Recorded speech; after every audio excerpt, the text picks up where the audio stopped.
বিশ্বাস করতে কষ্ট হবে, কিন্তু কোকা-কোলা এমন বটল তৈরি করেছে যেটা একা খোলা প্রায় অসম্ভব। চলুন দেখে আসি কিভাবে। কলেজ ফ্রেশারদের সবচেয়ে বড় সমস্যা হলো তাদের লাজুক স্বভাব, আত্মবিশ্বাস কম আর নতুন বন্ধু বানানোর উপায় তারা জানে না। কোকা-কোলা এই সমস্যার সমাধান হিসেবে স্পেশাল কোক বটলস লঞ্চ করলো। এই বটলের একটি ইউনিক টুইস্ট ক্যাপ ছিল যা একা খোলা সম্ভব নয়। ব্যাপারটা এমন ছিল যে স্টুডেন্টদের অন্য একজনের সাহায্য লাগবে এই বটলের ক্যাপ খুলতে।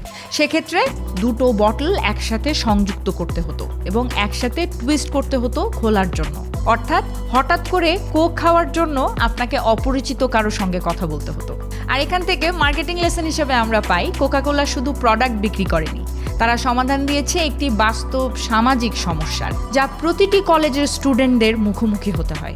আর শেষে কোকা-কোলা প্রমাণ করে যে সেরা মার্কেটিং মানুষকে বাধা দেয় না কখনো, বরং তাদের অভিজ্ঞতা বাড়ায়।